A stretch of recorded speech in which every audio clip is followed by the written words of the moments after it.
Holusík. Holusík. Krásne sypenie skutočne.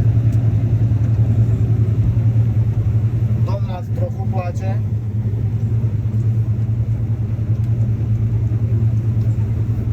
A ešte som len prišiel na pole, priatelia, už mi prišla klobáska, kvalitná domáca, aj s 3 rohlíkami.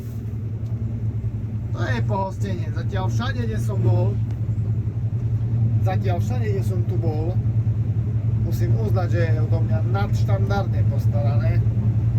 Tí súkromníci si fakt vážia, že im prišiel veľký kombajn mlátiť a som za to veľmi a velice rád. Super. A takto mlátime.